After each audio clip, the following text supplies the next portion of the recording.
it's 20 years later. Like, who in the hell, you know, there's only a few of us that can go out and still do our first album 20 years later. And two of the ones that were great that we would love that are no longer here. That's right. You know what I'm saying? And there's only a few of us, so it's just like everything that I ever went through that I thought it was the end of the world, I don't regret it at all, because I wouldn't be here. I wouldn't be able to stand here in my truth and tell y'all, like, this is what it's about. It's about evolving and pushing culture, because at the end of the day, we are those guys. It's Rap Life Review. We already arguing about charts and all type of things. I just said it I want to shout out to Tyler, the Creator's new album, Don't Tap the Glass. Yeah. Fire energy. Yeah. Party music. I love what he's sampling. I love what he's doing. Yep. What do you want to say, Eddie? You know what's happening right now? Talk to us. It's a shift. And the reason why I say this, so luckily we get privy to albums that have not been released yet. Like, they'll come here and they'll play albums or music they got coming out in the future. That's right. And over the last few weeks, and I'm not gonna say who they are, artists have been playing their music, and every time they come in here, yeah, I just want to, you know, people aren't dancing no more in the club. I like that type of stuff. The strip clubs, you know what I'm saying? The women aren't dancing, the women are looking at me, pointing finger guns at me. Actual quote. You know, when we go out, I want to make roller skating music. 3 different artists have all said this. So when the Tyler came out, I listened to it, and I was like, oh, tempo is back. Like, everyone is realizing we kind of been in this weird, everybody in the club doing this. That's been going on for decades almost. True, but there's a shift specifically right now. Everything comes in waves, right? Like, we all like ebbs and flows, and that flow was lasting a while. Now a shift is happening, and that's always going to exist. Like, there's always going to be chill, melodic, slower. That's always going to be moody here. shit. Yeah, of course. Always. But people are realizing it can't all be this. We need records, because the big complaint that people are having when they go to clubs now is they're always playing old shit. Like, because you know why? That's what we dance to. The old stuff had tempo. Yeah. These current songs you can't play them in the clubs. Yeah. So now what's happening is, like, these artists realize it, because they got the ear to the ground. They're in the clubs. They're like, all right, well, now I got a lane. If no one's making music for the clubs and for the strip clubs and for the skating rink and everything else, that's where I'm gonna go with it. Well, you said a lot of words to just say that there's a segment of fandom and social media that evolved into loving sad loner music.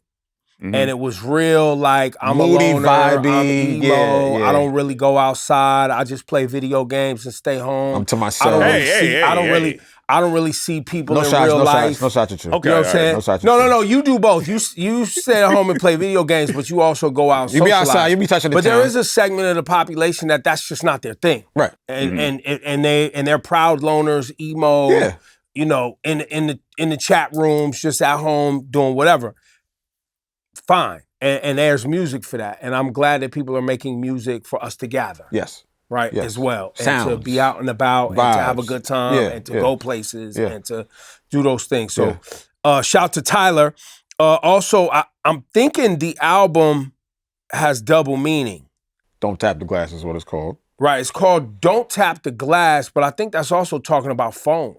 So, like, don't touch your screen? Yeah, like, because you tap the screen. This is about, like, I think that putting your phones down, if the album is about partying, socializing, and dancing, it's about getting off your phone. Has he alluded to that on the album? Because, like, I'm still breaking down the album. I'm still breaking it down. Yeah, so I can't really, give the... But I know Tyler is not... surface level. Yeah, like, there's always more to it, and he don't be on his, he's not a big social media guy. Like, he posts unless he's doing stuff like unless this. He's doing a promo. But he's always out touching the town, fucking around people. And his show, the Chromacopia tour that I just went to last week. He was very much into vinyl. Like, there's a whole set of him digging through vinyl and pulling out records and playing records. Like, it's a very, like, analog, in that way type of thing that somebody said that he previewed the cover at one of his shows when he was going through the vinyl. Yeah, he snuck it. But to what you were saying, Ebro, there is a quote that he has that is alluding to what you're saying. Because I asked some friends why they don't dance in public, and some said because of the fear of being filmed. It made me wonder how much of our human spirit got killed because of the fear of being a meme. So there is a portion of it of like, hey, man, stay out of your phone. Right. Just have a good time without your phone. Right. So anyway, shout to Tyler. Last time I checked, he was already number 4 on the chart on Apple Music. I think right on the drop. And then you had Clips. The last time I looked was at number 3. I don't know if that stuck. And 1 was Bieber, and number 2 was that K-pop off the Netflix. Yes. Yeah. Yeah. So it's moving, man. And shout to the Clips. 118. 16 years later. Right. I don't really, the numbers are the numbers, but I mostly look at rank, right? In regards to the album, them having I think on Billboard they had a top 5 album, right? Yeah, it was number 4. Yeah, number 4. On Apple Music, they were at number 2, number 3 at certain points in the last kept going. week. Yeah. So big up to them. I think last time I checked, it was still number 3. Yeah, it's still gonna keep climbing. And also shout to the Jack Boys. Jack Boys number 5 last time I checked on Apple, and on Billboard they were what, number 1, number 2? They were number 1. Yeah, I don't know the exact number. I think it was something close to 242,000. I think it was it was 252. Rank. Is that what it was? Yeah, okay, it's cool. 252, and they had like 188 with bundles, and I think it was like 60 or 70 pure sales. Oh wow, so they was bundling. They was bundling it up. Then they drop a deluxe too? Yeah, 2 more. Oh, they worked extra hard. Oh, they was going. They hard. got that number 1 though. Salute. Go ahead and say it. Go. What are you alluding to? What are you alluding to? They played the game. Okay, all right. No disrespect. All right. Okay. They dropped a compilation. A lot of great artists. Mm-hmm. They have a huge fan base. They put out multiple projects. Secured the number 1. Sold T-shirts. Yeah. You know what I'm saying? Shoes, sneakers. Yeah, they did the whole vinyls. thing. And they got the number 1. Listen, numbers are numbers. Wow, what do you think we're alluding to? What do you think what are you projecting on us? I'm just saying. What? You're saying without saying. It's all good. What are we saying? What are we saying? Use your words. No, you got it. You got it. Go ahead. All right, cool. Listen, rollout is. The Clips did an amazing rollout too. It was in our face for a month. I got a Billionaire Boys Club collab T-shirt. They had promo items. They did mad interviews. They did tiny, they still was. They did bundles. They got they vinyls. Only had 13 songs they put out. They didn't drop a deluxe and all that, but yeah, they didn't re-up after. And it's only it's not a compilation out, but they still did work. Too. Yeah, it's just them too. Game's the game. And my name is my name. The game is the game. So boom, also out. Go to Apple Music Live, man. Central C, we just had a great convo with him. His show at the O2 was amazing. We caught up, chopped it up about a lot of things. I had mistakenly, I think, said in the interview that he was the first UK rapper to really cross over. Oh, they aggregated you with that. They was on me about that because I wasn't thinking about Slick Rick, Moni Love, and Estelle. Yeah. I was mostly thinking about, the current time, like right now. Yeah, that recent history bias will get you. Yeah. That'll That'll mess you up. That'll get you caught up. Yeah, the Slick Rick was what they really went after. It is a different time. Yeah. Yeah. And it's a different type of rhyme, too. It's a different type of artist. So here's me talking to Central C. What's one of y'all favorite records? Sprinters, obviously, sick. I didn't think that song was going to go. Why? Well, because it's bars. His bars is... Yeah, not because it's a good song, innit? I thought because it's too lyrical. It's very... I just writ it to rap. Right. All of my other songs that I've gone, I write them with the agenda to go.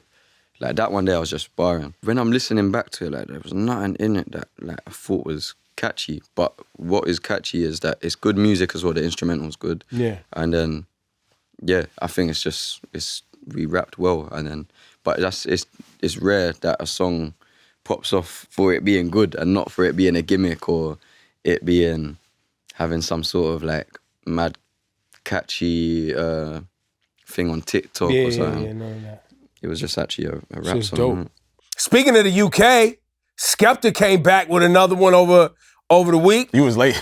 I said you 2 days. I was 2 days late. You was about 2 days late, bro. I missed it. I like it though. You like the exchange? Why you the energy? Why you saying what's going on? Are you bored by it, Eddie? I just don't care.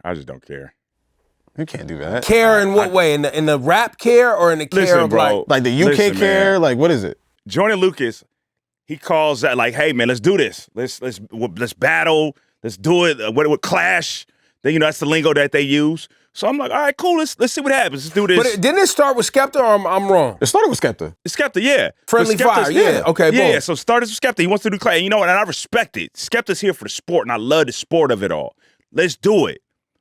If I'm being real, though, when the only person you're clashing with is Joyner Lucas, Well, he's nice. Joyner Lucas is dope, though. Yeah, he is, but I just, Joyner Lucas getting disrespected. He just put out ADHD too. Yeah, he just dropped his album. That's not the clash I want. You know what I'm saying? Who do you want to see Skepta battle? Like, Joyner Lucas stepped to the stage. He accepted the challenge. He was like, all right, if we're going to do this, if I'm going to represent, the countryside, you wanted me and Act to start battling. Who? Listen, bro. Me and Academics, because Skepta got an Academics on the song. He told me I said a stupid question, so maybe. Did we ever figure out what the question was? Nobody ever told us, but we took our shot at it. All right, that's cool. Yeah, but shout to him. It's just, I respect Joyner Lucas, but if I'm being real, man. You wanted a more high-profile clash. You can say all that about Joyner Lucas as an independent artist. This album right now, ADHD 2, got some fire on it. He got Chris Brown on it. Yep. He got Fireboy, DML, Ty Dolla $ign, T-Pain. He made a few pop records on there. Like, he y'all does be his real, thing. though. Y'all be real. And you can't act like he not out here spitting. Like, you can't, okay, all right, that's fine. But y'all be real for a second. Let's not play the game. Is Joyner Lucas Skepta the battle y'all wanted to see? Like, that's I didn't know. I had nothing. I had nothing on my plate of like who was gonna step to the plate or who was gonna battle him or who's a good clash with him. He called out middle ground, bro. But it's rap. It's rap. It's rap. Why you don't want that, Eddie? Because it's not Joey Badass and Ray Vaughn. I didn't anticipate neither. You didn't really care for that either. By the way, Joey Badass got a new single with the ABK. Yeah, I didn't love it. Fire. Nah. There's certain matchups where you're like, ooh, hell, it's kind of like boxing. All right, if you have your wish list, of Skepta battling somebody from over here, who? Since you're so unimpressed with Joyner Lucas. Yeah, that wasn't it. Like a J-Rock. Let's just throw somebody out of left field. Like, I'd be like, okay, let's see what happens here. J-Rock is some OGs. They've both been doing it for a minute. Okay. Okay. That would be someone interesting. Somebody on the East. Even if Joey Badass and Skepta went back and forth. I wasn't into Joey Badass versus Ray Vaughn. Joey Badass and Skepta, I'd be like, all right, hold up. Let's see what happens. And what is that? Like, what are you basing this on? What is this based on to you? Like, how are you? What's your analysis? Yeah, like, what do we? I think it's a weight class thing, and more of a with the Joey Badass because there's no lyricist. Like I rock. Joyner Lucas is a lyricist too, but I don't know, man. Joyner Lucas. It's just different, bro. Like, he does songs with Will Smith. Like, it's just like a different kind of thing. Like, but I think that's what you know. I don't know. I guess maybe. Is that what you know him for? Yeah, that's what he knows. He doesn't look at Joyner Lucas as a barring it up rapper. He is a bar. And he is. I'm not trying to hear Joyner Lucas like that, bro. I'm just gonna keep it straight. Like, I'm not gonna play the middle ground. I'm not gonna sugarcoat it. I'm gonna say it. I'm gonna jump out on it. So did you listen to Joyner Lucas's album? I don't be checking for Joyner Lucas. That's the problem. That's the problem right there. That's the problem. No, I don't like. Lo, do you be checking for Joyner Lucas? Nah, but Eddie ain't gonna like it because he got butterflies on it. He don't like that. Yeah, he don't like that kind of stuff. Lo, do you be checking for Joyner Lucas? Tell the truth. I do. And I've been supporting I listen to some of his stuff, yeah. I wasn't mad at the battle. I wasn't mad at it. Don't play the middle ground. No one's playing the middle. Like, so it's either we gotta love it or we gotta hate it. We can't just be like, yo, I fuck with that. That's cool. Like, it's cool. I understand what you're saying. Yes, I would have liked a little bit more of a high profile battle. Yes, I understand what you're saying. I get it. So you want like a Skepta Benny the Butcher, who also has an album out, Summertime Butch too, which is fire. That's something like that. That would be fire. And I know what's gonna happen. People gonna like, someone's gonna show this to Joyner Lucas or something, and it's gonna come across as disrespect. It's not disrespect. Like, no, to him it's gonna be. And I would understand if he felt that way. Like, honestly, I would get it. Because I know how this shit get with me too. So it's gonna happen to you. Like, I'm not trying to disrespect that man. I'm not, but I'm just not checking for Joyner Lucas. And most people. So, but I think there's learning here. There's some learning. This is an opportunity. It's a learning curve. It's an opportunity. Okay. I see an opportunity. There's an opportunity for Eddie to listen to Joyner Lucas's new album, ADHD 2. And the other piece of the learning is Joyner Lucas's brand to Eddie doesn't fit this discussion of a battle because he referenced him collabing with Will Smith. But what does that have to do with his lyrical ability to go up with somebody that is equally with him? What is him collaborating with Will Smith have to do with anything? He's just saying the brand doesn't make sense. The matchup didn't make sense. I've heard multiple Joyner Lucas songs, bro, and I'm not here for. I'm almost a mixed kid growing up, and I'm like, all right, man, I'm good, I'm out. Like, it was. But that's not everything he's making, though. Yeah, that's not. Yeah. I've heard enough of it. So wait, you don't like mixed kids telling their story? Drake was a mixed kid. Hate? Drake was mixed. Damn, I'm good, bro. It's kind of like when Logic was getting on there, like, I have resentment because I was mixed, and I'm like, I'm good, I'm out.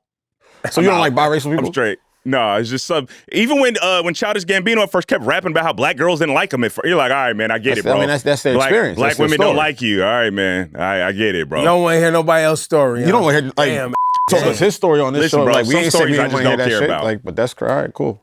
Well, Eddie has it. I will find a file. Eddie has been known to say that he wants his rappers selling dope. I do love Coke rap.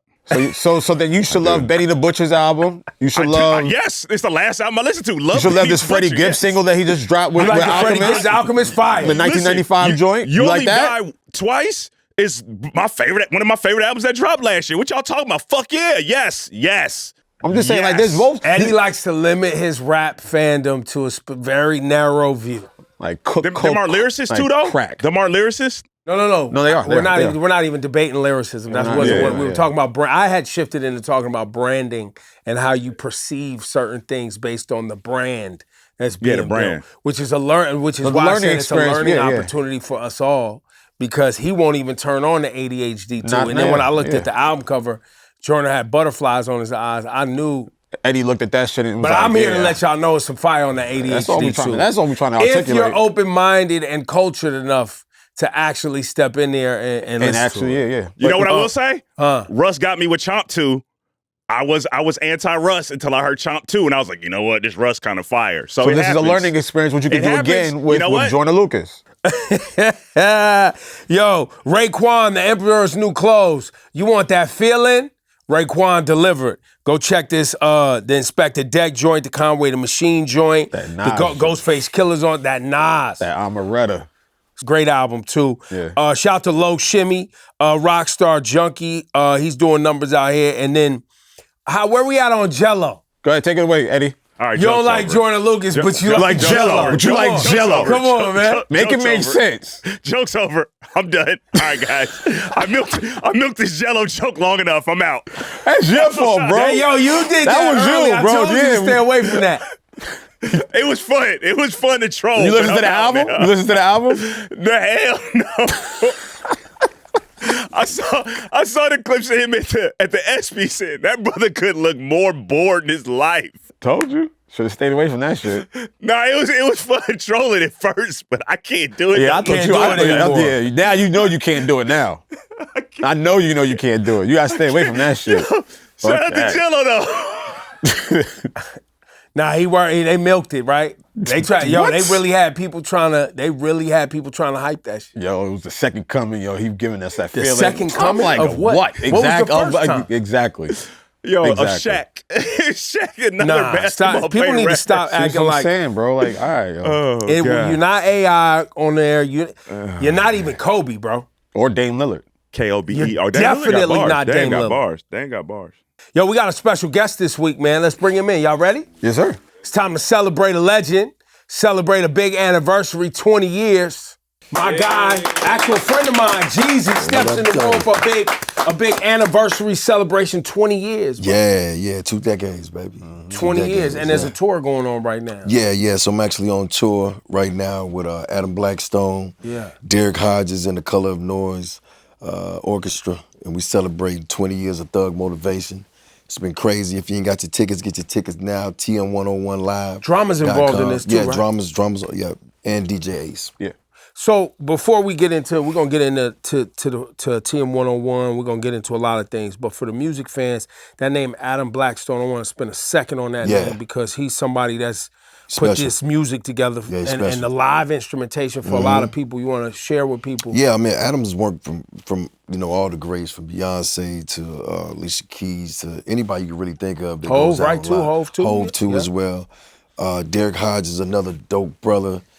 He's actually the conductor, but he actually wrote the music. So you don't. Scored it. He scored it. Yeah. So when you sitting down and you seeing what Trap or Die looks like in music notes. On a sheet of music. Yeah. You know what I mean? It's different. He wrote the music, he scored it, he's conducting. And it's just an experience I really wanted to take out. My first one was the one I did at the High Museum in Atlanta. And it's something I always dreamed about. And I did it, and it was just black excellence. And I was like, I gotta take this on the road. By the way, I'm 47. Yeah. I've never been to an orchestra. You know what I'm saying? For the first time. But when I did it, and it was such an amazing experience, I was like, yo, I got to take this around the world to celebrate this project. And I'm actually dropping a symphonic version of TM101 on July 26th, the same day of the anniversary when I'm performing in Atlanta for people to grab. So you can pre-order your copy. So when you say symphonic, you gonna be rapping on it, or it's just the instrumentals? No, it's a live performance. Oh, it's the live show. Yeah, on vinyl, and you can grab it. So if you didn't make the show, you can get that experience. I might need the TM101 classical version. You know how amazing this is? There's actually a version coming that is just instrumental as well. Nice. But that's next. What's done. What's it like performing like just like the regular versions, but now compared to this? Like, what's the feeling like? Oh man, it's like it's night and day. I mean, the regular version is it's what I've been doing for most of my career, just high energy, just you know what I'm saying, like, you know, but this is more like a celebration. Right. You know what I'm saying? But you got DJ Drama there, so you still get all elements. Yeah. And then you got DJ Ace, we do our set, so you still get, you know, the best of all the worlds. You get DJ Drama doing the mixtape. Yep. You got DJ Ace, we do our thing, and then you got what we do with the orchestra. So it's like a whole, you know, just experience, you know, of Jeezy. Yeah. Now, tickets are sold out. So if you're hearing this conversation right now, you're late. Yeah. But is there an opportunity for those individuals that missed? Yeah, so there's a few markets that are like Savannah, Georgia, I know was one of the ones. Shout out to Cincinnati, shout out to Cleveland. Y'all gonna get y'all tickets now.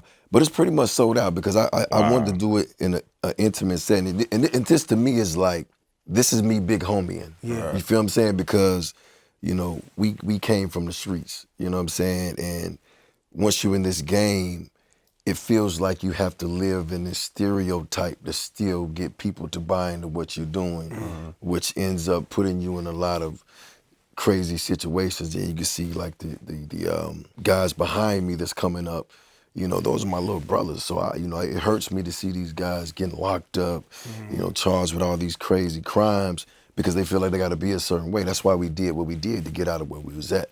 So this is my step in like opening that door, saying, look, you can take this art and you can evolve with it. You know what I'm saying? You can show up and you can still be you, but, you know, the evolved version of yourself. And I love seeing it because you got people, you know, we come from, you only wear suits to funerals and weddings. Right. And you got people dressing up, you know, Alabama, Birmingham was crazy the other night. Charlotte was crazy, but just seeing all these beautiful black people showing up, looking their best, guys bringing their girls out, and that's the difference too. Ain't nobody bringing their girl to the real Jeezy show. You know what I'm saying? That's like the difference. Yeah. It's like a date night, you know what I'm saying? Yo. But it's like, I love it. I love seeing my people, you know, represent. And this is the other thing I want to say, pardon me. This is not just celebrating 20 years of Thug Motivation. This is celebrating 20 years of them, because 20 years ago, I would have never put a suit on. Right. I would have never been interested in doing something with the orchestra because it wasn't in my wheelhouse. But to see these people coming out celebrating, knowing that 20 years ago, they wasn't where they are now. Right, and they couldn't even experience this the same.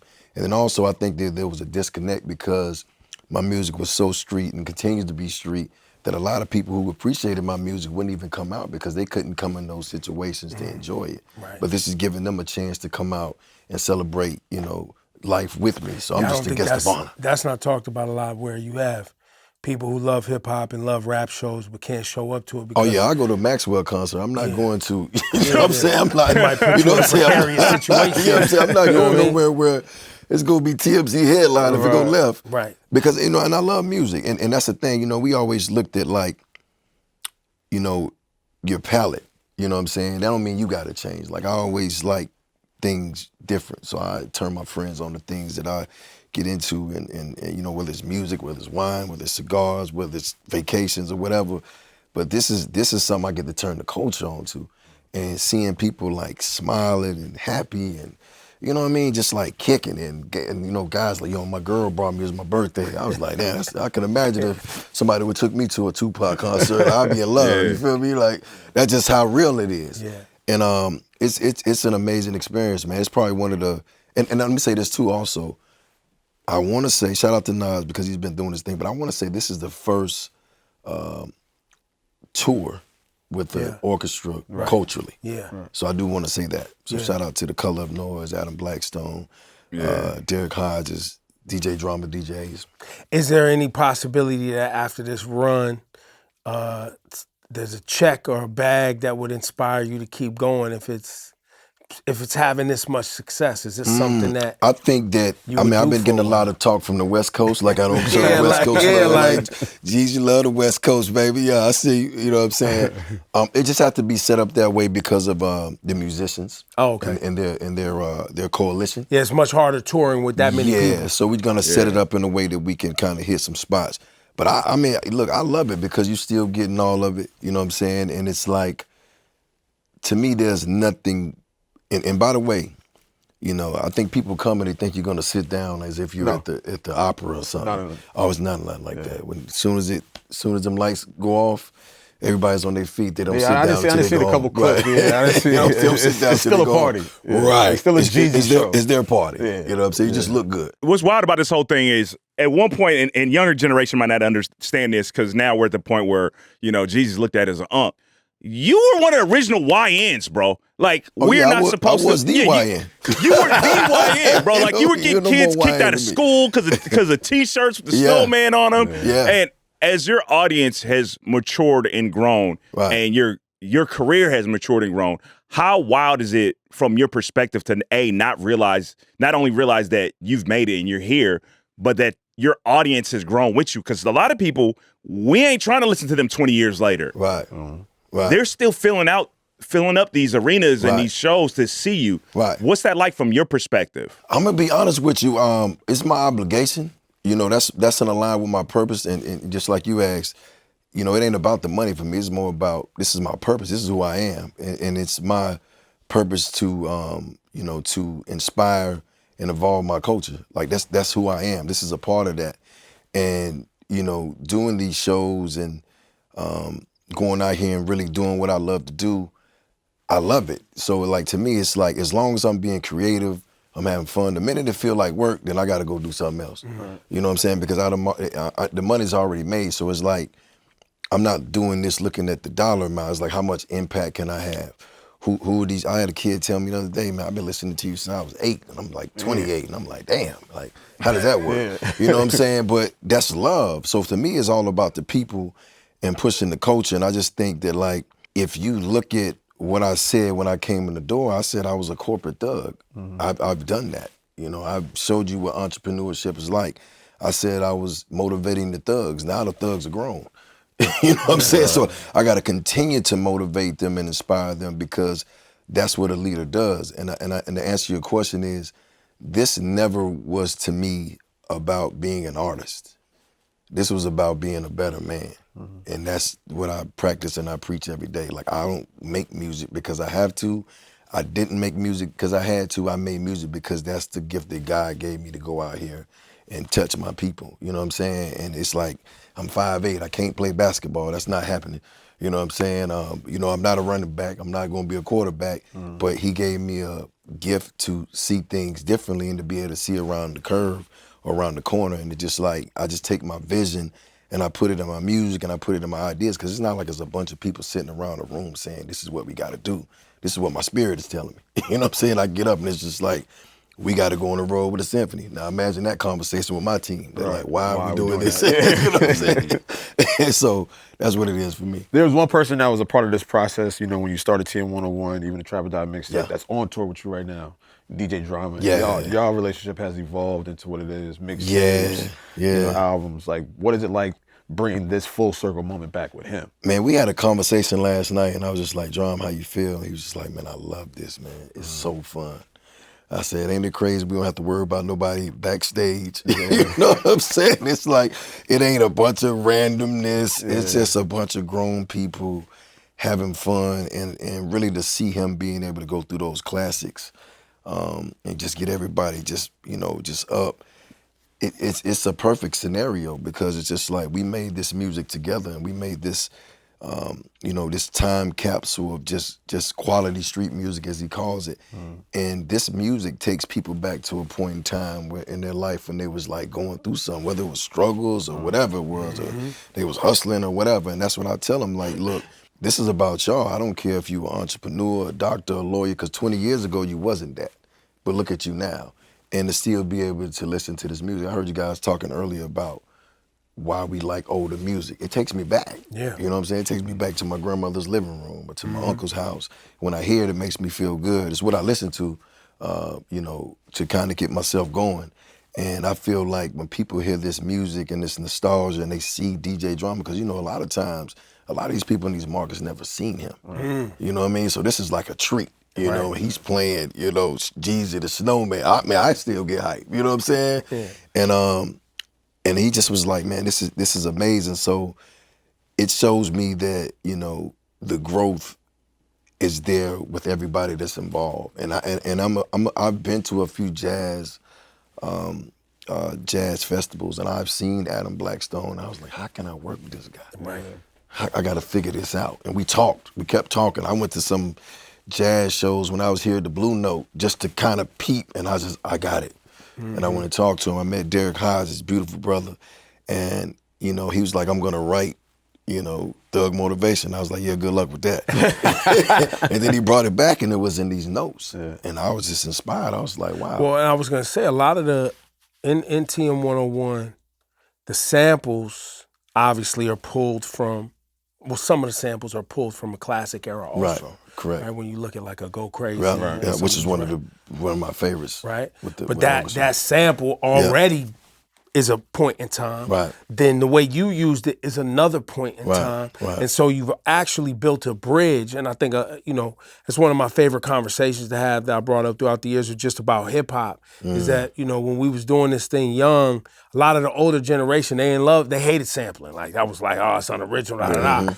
They didn't process that you were actually building a bridge through time, right? Because you were preserving moments from the past, bringing them forward, making something new out of something that was important already, and then also teaching at the same time. And that's kind of what you're doing with this tour too, is you're showing what timelessness actually looks like. Right. You know what I mean? Something that's 20 years old that still has a feeling today, still has a relevance today, still has a purpose today. That's what me and Dron was talking about. He was like, I don't understand the difference between 05 and now.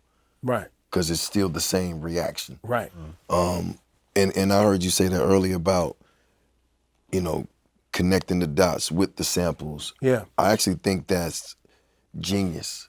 Because one thing about music is like art. You can't dilute it. Right. You can only make it better if you do it right. That's right. You know what I'm saying? And I think that's important because if we don't keep, you know, it's just like with fashion. You know, it always comes back. Yeah. You know, everything that everybody wears, it comes back at some time, and everybody think it's new. It's like, yo, we've been wearing Jabot jeans. You know what I'm saying? But you might feel like it's the new thing. I had my daughter tell me the other day, is like, yo, Dad, you heard this song? And she just was so excited to play for me. I go, oh, yeah.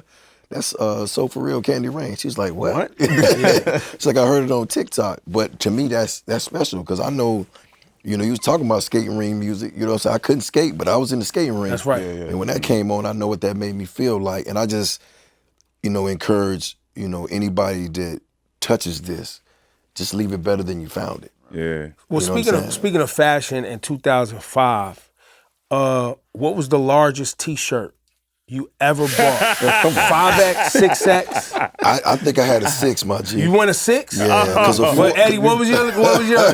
My jersey, I was telling you guys, I had some jerseys that are 58s, which I think are like 3 or 4X. Yeah. And I still got them. They look like dresses, bro. Yo, I went in my guy went in my storage. He was looking for something. He brought me some CTE jerseys. Yeah. Oh, yeah. Bro, they was like down to my knees, bro. You know what I'm saying? I was just like, yo. Low, you had a big T. Hey, I have 4X. This little, hey, you wear large in real life. No, medium. If you wear a medium in real life, you had a 4X T. But the bigger the T, the down in the foot, that was the whole point of it. That was the whole point. That was the whole bigger point. the T, you know, the down in the G. That's what I say. You know what I'm saying? But yeah, And yeah, I saw a couple of red monkeys and stuff in there. I was like, ain't no way I was wearing that shit. Yeah, man. Like a 48. You know what's you know what's wild too, as we're talking about sampling and you guys sample classic records. Now we're experiencing people are sampling songs from your era. Like one of the biggest songs right now is Shorty talking about "I'm so ATL." Yeah, that's Rock Your Hips. Yep. How wild is for you to see your era now being sampled? I mean, it's interesting because it happened fast. Like I didn't realize it had been that long. But what I do appreciate about it is that we're not letting this music go in vain. Yeah. You know what I'm saying? Because that was the era that those were the records I was up against, by the way. Yeah. I was in the club when they was snapping and popping, and I was just like, damn, should I do this? Yeah. How do I stay true to my shit? How do I stay true to me? It was a conversation. Yeah. You know what I'm saying? Because I was like, what do I do? Because just like my music is, my tempo is like 72, 74, 80 at the fastest, and everybody's like moving. But to see these records not being in vain, but to also see them resonating, that's what's crazy. Yeah. You know, people are accepting them.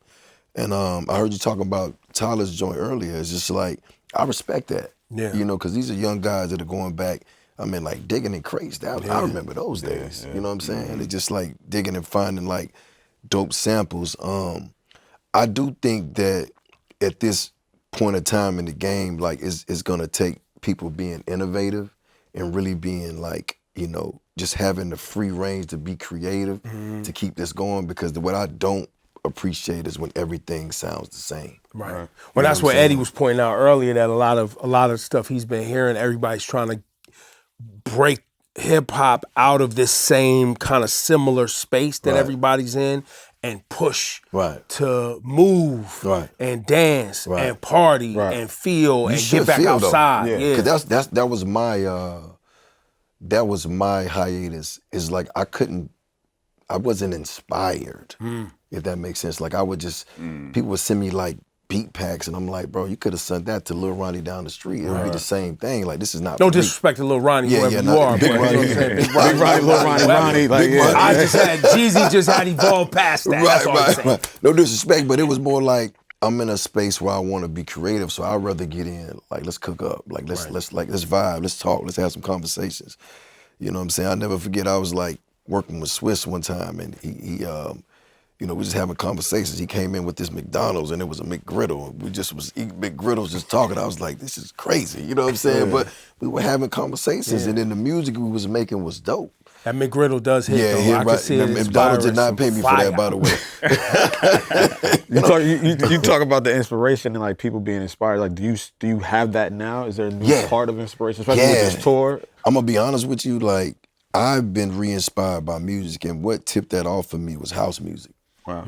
I had no idea. Love house music. Yeah, I had like deep house music. It just was church. Like, it's churchy, it's spiritual. Yeah, and it's like you can feel the synths and the changes and the tones, and I'm just like, what is, and I had become a fan. Like I would literally just go around at Shazam and be in these clubs and just sit in the corner and listen to it. But then it also inspired me to like want to create again, want to be in a space where I would want to do a symphonic album, because I'm like, well, I could do something different as well. But it also got me back into appreciating music, even our culture's music. Because now I'm back open to listening to what people are coming with. But then I kind of researched it and went into it and was just like, why do I like this so much? And house music is just a lot of sounds that create an emotion. Yeah. You know what I'm saying? That makes sense to me.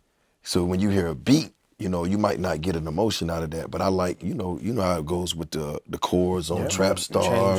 It's the changes that get you in it. And because I don't write music, I see it. So if I can see the changes, I can know how I can use my voice to be the last instrument. Well, what you're talking about is the emotion, right? Just the vibration of the instruments and the emotion you're talking about. And if you listen to a lot of your albums, it's about the drama of it all. Because you use your voice as in a way as an instrument, but also you put pain through your voice, and you're trying to match that with the instruments that get chosen and the sounds that get chosen in the music. So a lot of what you've always been doing has been theatrical, dramatic in that regard, to try to paint the picture and bring the emotion of the story that you're trying to tell, man. We were talking before you walked in about top 5 Jeezy projects. Yeah. And ranking them in order. Ooh. You want to go? You didn't. I'll go last. Okay, you go last. I'm still mine. I'll go 5 to 1. 5. I think I had Trapper Die 3. Okay. Yeah. 4 was Seen It All. 3, TM103 Hustler's Ambition. 2, The Recession, and 1, TM101. You know what? Snowfall. Oh yeah. A lot of people don't rock with artists' later albums. Yeah. That Snowfall, you hooking back up with drama. Yeah. I That's probably a good played call. that album the most in 2000. So Yeah. I'm a not just do I'm Snowfall 5. 4, Seen It All. 3, The Recession. 2, 103, and then 1, 101. All right, I'll do 5, TM102. 4, Seen It All. 3, Snowfall. 2, The Recession, and 1, TM101. What you got on your own? Man, You don't have to. It's tough to rank them because he's just like Yeah, These are your babies. I can rank them. Okay. I can rank them. I would say Snowfall for sure. Okay. Number 5 because I still like sometimes I find myself going back on like That's one of the ones. I would say Can't Ban the Snowman. Number 4. Okay. That was a very pivotal time. I say number 3. I would definitely go with The Inspiration. Really? Yeah, just because I just knew what it took to put that together. Yeah. 2 would be Thug Motivation 101. And 1 would be The Recession. The Recession. Yeah, I think that's the one. biggest thing. that was like, to be honest with you, that's when I, after all my survivor's remorse, everything I went through, because I didn't really realize what was going on until the recession. Yeah. Oh, okay. You see what I'm saying? Like I didn't wake up and go like, this is your life. Like, That's when it hit you. Yeah, because before that I was spiraling out of control, bro. It was so much chaos going on around me. People getting indicted, locked up, killed, murdered. Like it was just everything. I was just happy to be just alive. Right. You know what I'm saying? And free. And then I was basically, kind of coming into the artistry part of it. But I had so much stuff going on with me that I didn't understand that I wasn't happy. You know what I'm saying? And one day I'll never forget it. When I started to write The Recession, I put all my cars up, all my jewelry up, and I was just like, I'm just gonna go in and just do something just different and really just be open and talk about what I want to talk about. Right. And I didn't take it to the label until I was done, but I was so proud of it because I was like reading and studying and figuring out stuff, and there's so much stuff that I learned about the world. And my president was black. Like I fought for that. I was in the studio. They was like, why would you put that on the album? He's not gonna win. I was like, no. Not only is he gonna win, he's gonna win big. You know what I'm saying? I'm gonna be right there. And it was like put on with Kanye. His mother had passed.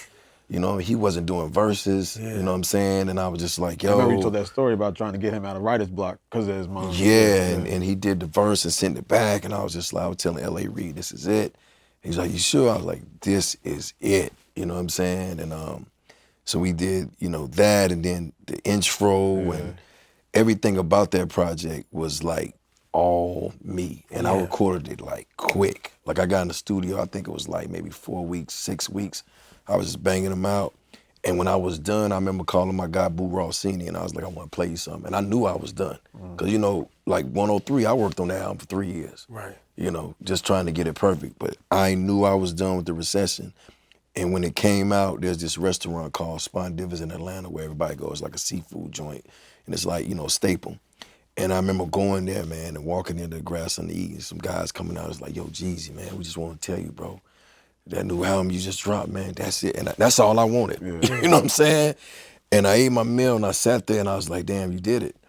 And that's when I started, getting healthy or whatever. And, I tell the story, then that's when I dropped all the weight and I started wearing the 6X t-shirts.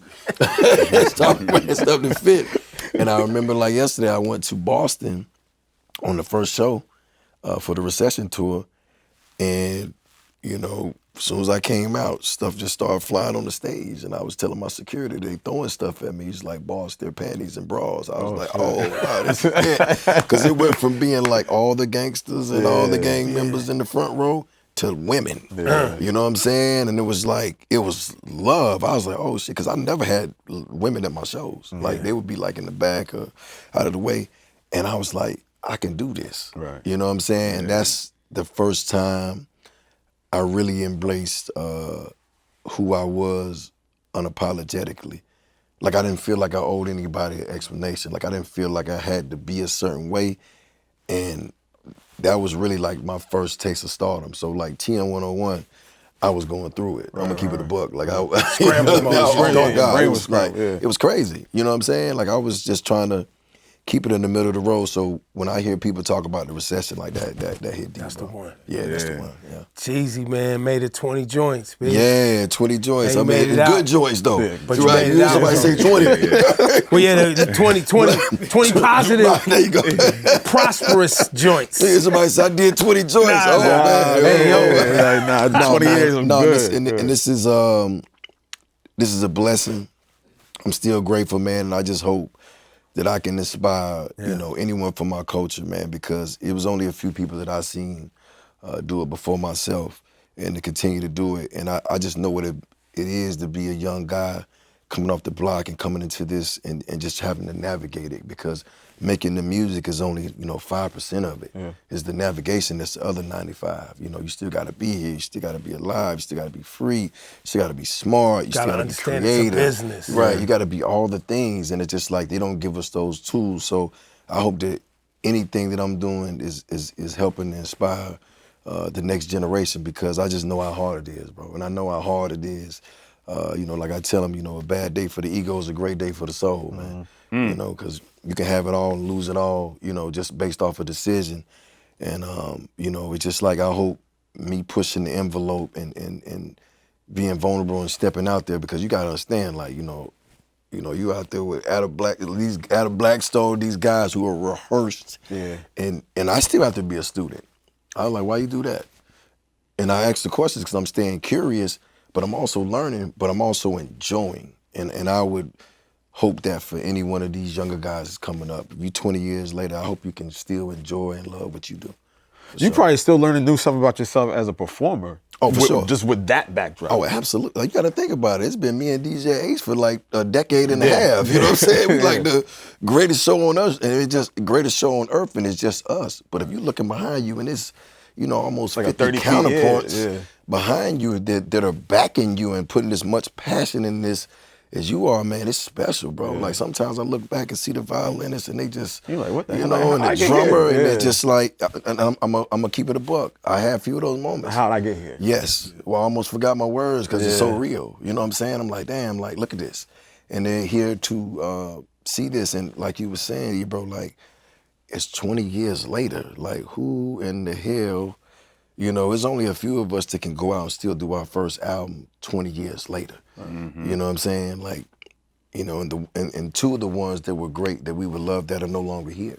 That's right. You know what I'm saying? And it's only a few of us, so it's just like everything that I ever went through that I thought it was the end of the world, I don't regret it at all, because I wouldn't be here. I wouldn't be able to stand here in my truth and tell y'all, like, this is what it's about. It's about evolving and pushing culture, because at the end of the day, we are those guys. We are those people. We create this art. I see it, I watch it, I'm around the world, I see how people respect us, but we gotta respect our art as well. We can't just take our art and and just use it for the power of evil. Right. Yeah. You know what I'm saying? I've never heard a country record about somebody doing something to one of their own. I never heard, or I can't say a Latino record because, they get a little busy over there. Shout out to them. Shout out to Washington Heights, all my guys over there. But what I'm saying is, it's beautiful. You know what I'm saying? It's great when you're able to, live and love. I got a lot of respect for people like Tyler, the Creator, bro. Yeah. He's like one of my favorites. Yeah. You know what I'm saying? He's creative. He don't care. You know what I'm saying? And I know you as a businessman, you respect what he's built. Absolutely. For himself, for his fans, absolutely. for his whole... Absolutely. And just for the culture, period. I just say do it your way, You know what I'm saying? And that's how I always looked at my career, as just like I didn't bend, fold or break because it didn't work. I just ran back and recreated myself and did it the way that I wanted to do it because I know. But you was true to the community. You was Right. true to hip hop. For sure. You was true to yourself. Right. You know what I'm saying? And same like you bringing up Tyler. When you look at him, he loves hip hop. Right. He loves black music. Right. He loves making sure the shit is done in a quality way. That right. part. And he's willing to put in the time and the work and the Right. effort and the details. Right. And the risk of what he wants to do. Yeah, because ain't nothing like, you can put your heart and soul in it. They might not like it, but you got to be cool with that. You know, it's a funny thing you say that, because I remember you had just mentioned you were working on TM103 for like 3 years. Yeah. And I don't know if you remember, we had Jump Off TV. It was me, Jazz Fly, Mecca, and we were talking about TM103. I think we had put out one single. Right. And we kind of didn't give it the best review. Yep. Right. So I think a year later you were finished with the record, and I think it was Carbon 15 that invited me to the listening session, and I was by myself. And at the end of the night, he was like, "Yo, somebody want to come talk to you." And it was you. It was you. I was a totally different person. Yeah, you had a black bandana on, bald head, glasses on. You met Young Jeezy. Yeah, we was in the studio. It was like a little private session with a couple people, like not too many more people in here. And you grabbed my hand, you dapped me up, but you didn't let go. Right. And you pulled me, and you was like, "How you like the album now?" I was like, "Yeah, this shit is I just had to remind you. No, it's love, bro.